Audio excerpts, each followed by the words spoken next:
Bonsoir et bienvenue sur la mécanique universelle. Alors, nous sommes toujours le 28 décembre 2022 et je continue mes petites progressions sur cet ouvrage. Voilà, sur cet ouvrage-là. Socrate par... Hop, j'espère que ça se voit. Voilà. Socrate par Claudius Pia, un ouvrage de 1912. Claudius Pia, c'est un philosophe chrétien. C'est un prêtre, je crois même. Et donc, là,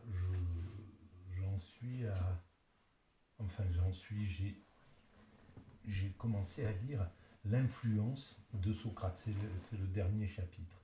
Alors, pour resituer ces lectures, elles sont en lien avec la théorie que je développe sur le site mécaniqueuniverselle.net et qui essaie de démontrer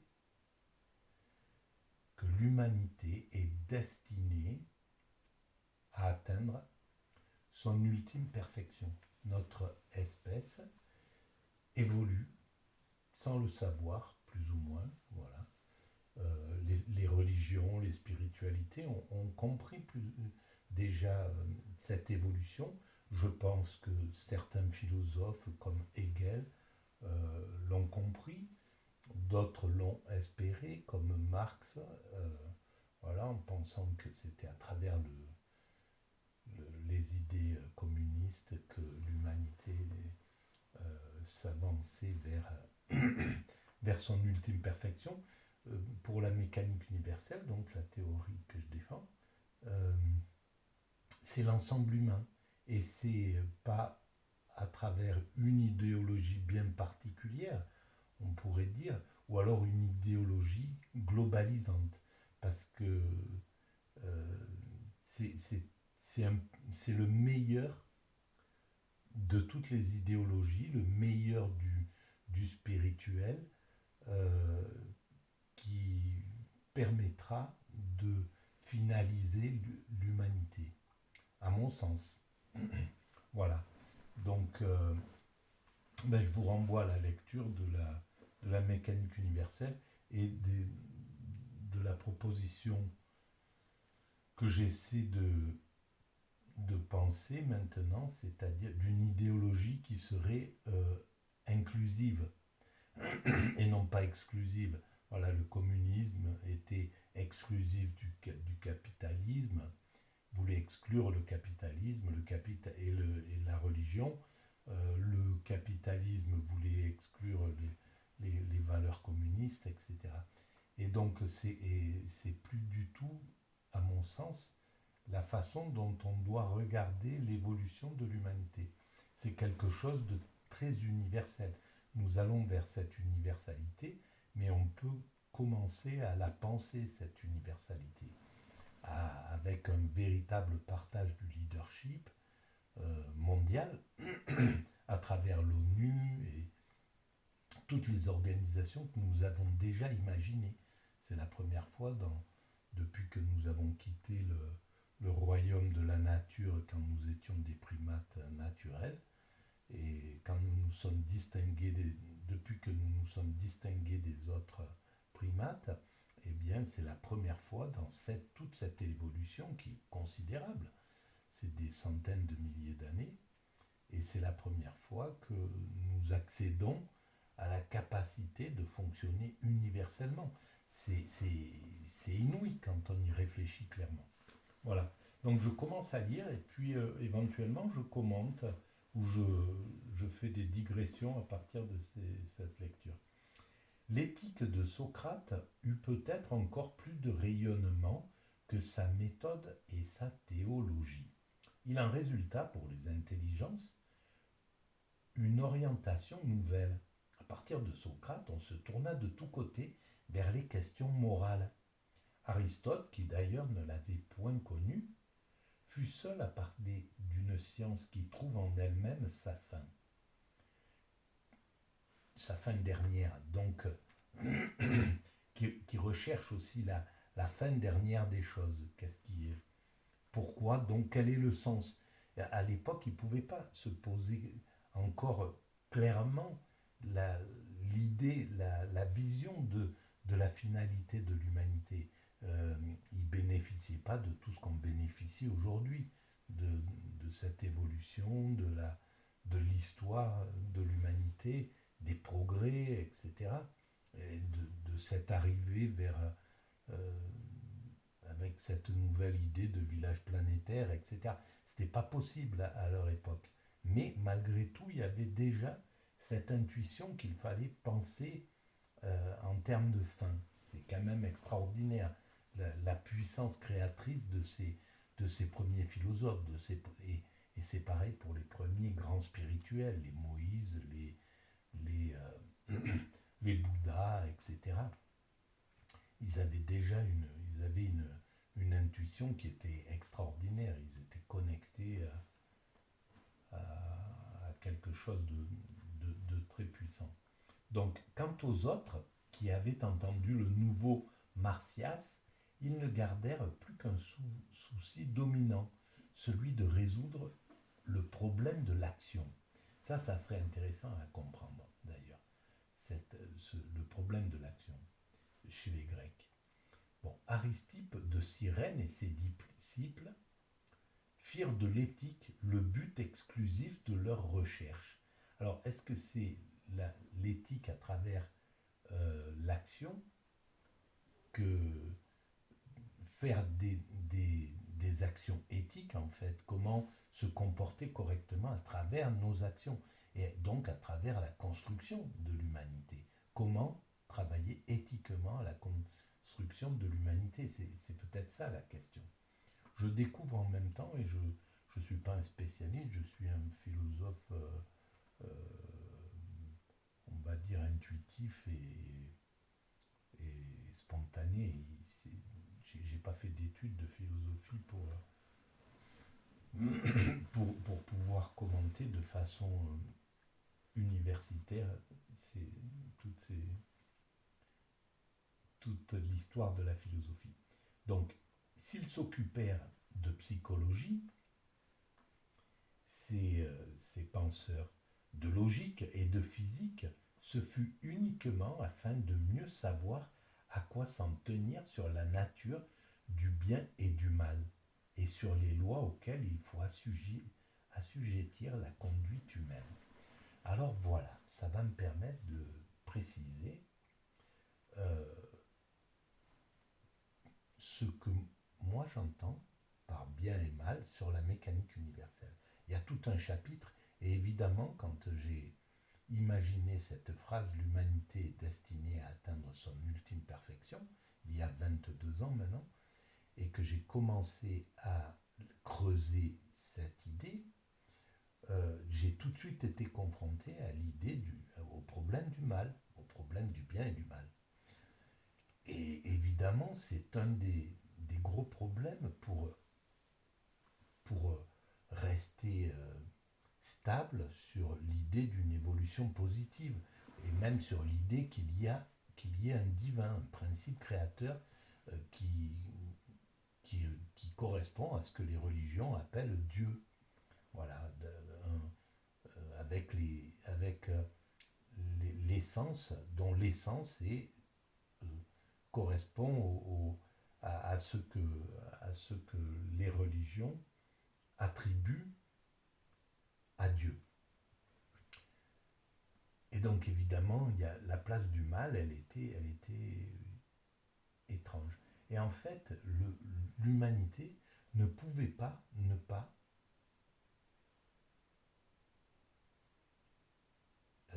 créer l'idée du mal, créer le mal, le concept du mal. En fait, en nous séparant des autres primates, dans le système primate, c'est dominant-dominé, le dominant thésaurise les privilèges, peut montrer son agressivité, peut voilà, peut s'imposer, peut être violent avec ses congénères, etc. Il y a tout un tas de comportements qui ont traversé évidemment dans l'humanité, dont nous, qui nous appartenaient quand nous étions des primates naturels. Et donc il a fait ces comportements ont évolué dans notre passage dans la culture. Ils sont devenus culturels, c'est-à-dire que la prédation entre, entre les congénères chimpanzés, par exemple, c'est devenu le vol. Nous, voilà, quand le langage s'est élaboré, etc., c'est devenu ce que nous appelons le vol. L'agressivité, c'est la violence, etc. La violence a évolué en bagarre, en combat, etc. Après, ça a été codifié, et puis ça s'est ça s'est euh, ça s'est multiplié, c'est devenu la guerre, etc. Voilà, toute l'évolution se retrouve là. Mais en même temps, il y a les valeurs positives qui sont passées aussi. La fraternité, l'amitié, l'altruisme, la consolation, etc. Tout ça, c'est devenu les valeurs que nous connaissons dans l'humanité. Donc, nous avons fait évoluer ces, ces comportements. Et les comportements négatifs, l'humanité doit les perdre. C'est en fait le chemin de l'humanité. Pourquoi nous sommes sortis des primates? Il n'y avait pas de raison qu'une espèce s'émancipe et passe au niveau de la culture. Pourquoi nous sommes passés par là? Selon moi, il y a deux raisons. La première, c'est d'éclairer la logique de la création. Pourquoi, qu'est-ce qui a créé cet univers? De quoi est fait cet univers? Qu'est-ce que c'est que la matière? Qu'est-ce que c'est pour d'où venons-nous? Où allons-nous? Et qui sommes-nous?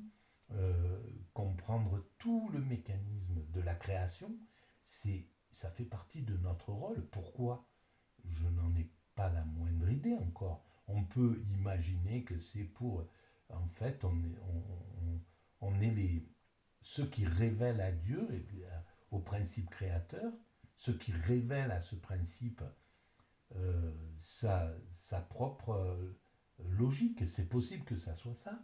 Ou alors, c'est juste pour nous, pour l'humanité, ça nous sert à évoluer ces grands questionnements que nous résolvons de mieux en mieux, voilà, en évoluant.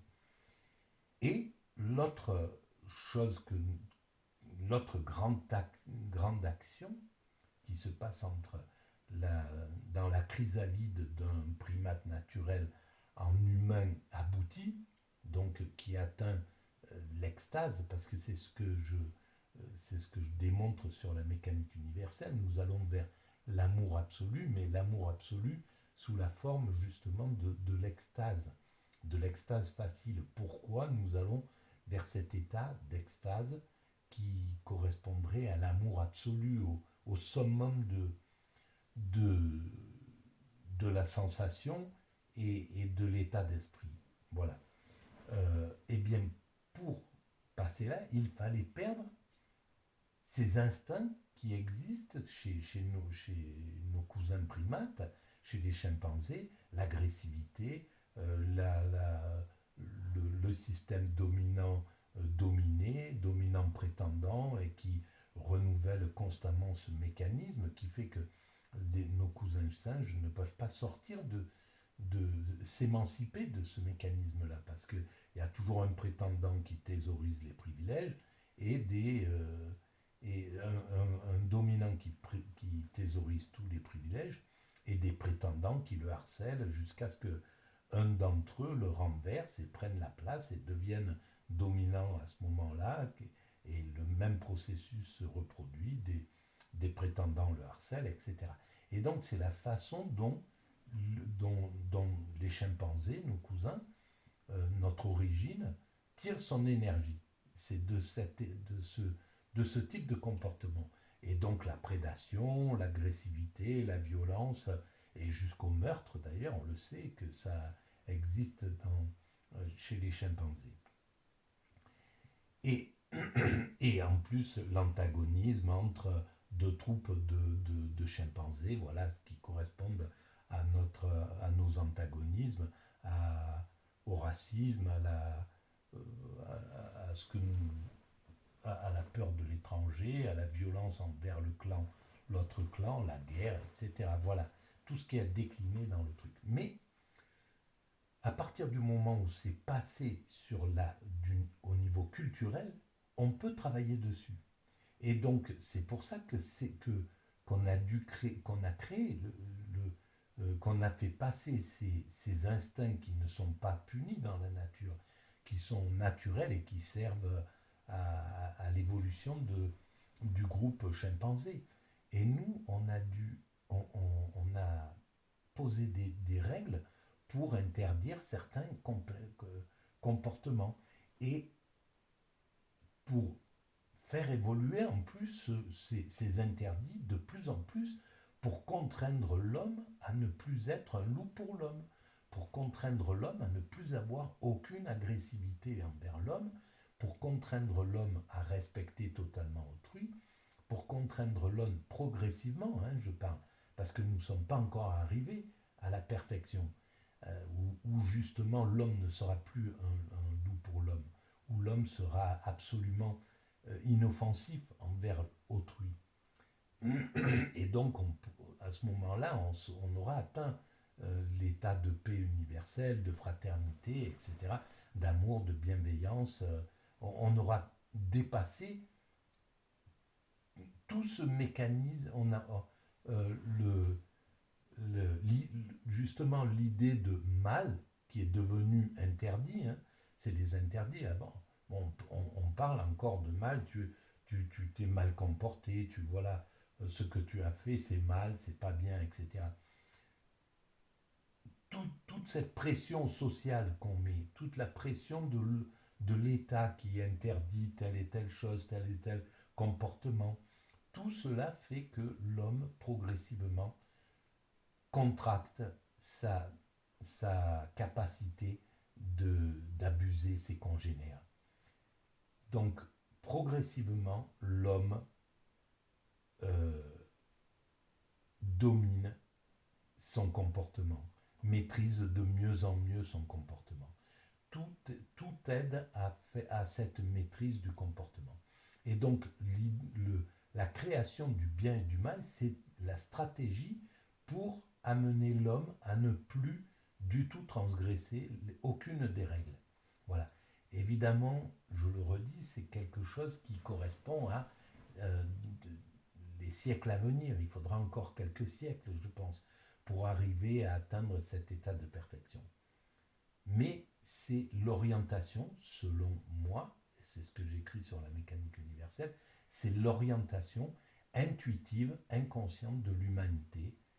L'humanité va vers son ultime perfection, la paix universelle, la fraternité totale, etc. La fin l'abolition totale de ce que nous appelons le mal, et donc le bien et le mal trouvent exactement sa vocation, ce que cherchait Socrate et puis ce que la philosophie a essayé de comprendre durant tous ces siècles, comprendre la place du mal, pourquoi il y a du mal. Et ben voilà, le mal, l'idée du mal, c'est une création fondamentale pour que l'humanité évolue vers le bien absolu. Voilà. Voilà. Donc, ben, je vais finir la lecture de cette page comme ça. Donc, tenir sur la nature. Voilà. S'ils s'occupèrent de psychologie, de logique et de physique, ces philosophes, ce fut uniquement afin de mieux savoir à quoi s'en tenir sur la nature du bien et du mal, et sur les lois auxquelles il faut assujettir la conduite humaine. Et donc, à ce niveau-là, je reprends la main, Socrate a été d'une influence majeure sur l'évolution de l'humanité. c'est inouï. Et donc il était exactement dans la grande ligne de la compression de nos instincts. Il a aidé à la compression de nos instincts en justement amenant cette idée de morale qui a été un des grands moteurs. La morale religieuse, la morale qui est devenue laïque maintenant, c'est les lois, voilà, les interdits, c'est notre code pénal, mais ça décline de la morale religieuse. Pendant quelques millénaires, ce furent les religieux qui comprimèrent nos pulsions progressivement, et maintenant, c'est la justice, voilà, c'est le code pénal. Et on voit à quel point ça a évolué, parce que maintenant, un geste, des choses qui n'étaient pas condamnées il y a 50 ans sont condamnées aujourd'hui. Et ça n'arrêtera pas. On continuera de compresser de plus en plus l'aptitude à s'affirmer aux dépens d'autrui, à maltraiter ses congénères, etc., etc. Et il y a tout un tas de malveillance. Là, par exemple, le racisme qu'on entend classiquement à la télévision, ils arrivent à parler, à dire des phrases comme le monde réactionnaire, il arrive à dire des choses hallucinantes, là. Comme à la fin du 19e siècle, euh, l'antisémitisme était complètement débridé. Il n'y avait aucune loi qui interdisait, et donc il y avait des textes, bon, il suffit de voir les textes de Céline ou des gens comme ça, qui passaient complètement sous les radars. Il n'y avait aucune loi qui les interdisait. Et maintenant, on a posé cette loi. Et il y a encore, voilà, et maintenant c'est sur d'autres communautés que certains se lâchent, et il y aura des lois qui vont se poser comme pour interdire tout ça. Voilà, il y a encore des abus légaux, et la loi, à chaque fois que quelqu'un abuse légalement et qu'on s'en rend compte, eh ben la société humaine va poser une loi interdisant ça, etc., etc. Voilà. Donc, je continue. Antisthène fonda l'école des cyniques, où la dialectique, les mathématiques et les autres sciences avaient à peine droit d'hospitalité, tant on était persuadé que la grande affaire est de pratiquer la vertu. Donc il y avait vraiment un désir d'aller vers la sagesse, en somme, de maîtriser nos pulsions. Voilà, ça a été les cyniques, les stoïciens, les épicuriens, etc., qui déclinent en fait de Socrate. Et puis, après, tous les grands courants, la grande philosophie spirituelle, les Saint-Augustin, etc., qui ont continué cette compression des pulsions humaines jusqu'à ce que nous sommes aujourd'hui. Alors évidemment, on continue encore à transgresser, surtout dans un moment où c'est un retour au narcissisme, donc il y a de plus en plus de transgressions. Mais les excès du narcissisme, par exemple, vont obliger à sortir des lois nouvelles, à changer de modèle, et voilà, à passer sur un palier supplémentaire dans la maîtrise des pulsions. L'être, cette immobile et froide entité contre laquelle s'étaient débattus les Éléates, devint pour Euclide l'idée du bien. Donc voilà, l'être, le principe créateur, c'est lui qui prend l'idée du bien. Et à la même époque, eh bien, le judaïsme imaginait un être qui était, même avant d'ailleurs, un être qui était Dieu et qui était universel, et qui était l'idée du bien, qui représentait l'idée du bien dans cette forme. Et pareil de l'autre côté, côté asiatique, à cette même période, les Bouddhas va vers cette idée de morale absolue, de bien absolu, d'extase, de travail sur le nirvana, qui s'appelle l'extase de l'autre côté. Platon lui-même, comme on l'a déjà vu, considéra les diverses sciences comme autant de degrés par lesquels l'âme s'élève jusqu'à la source éternelle du vrai bonheur. Et le vrai bonheur, c'est l'extase. Voilà. Et cette direction donnée aux esprits ne fut pas de courte durée. Elle persista jusqu'à l'avènement du christianisme. Voilà, ben, c'est ce que j'étais en train de dire. Donc, je vais arrêter là. Euh, voilà, oui, je vais arrêter là pour cette vidéo. Et on continuera plus tard ou demain. Merci de votre écoute.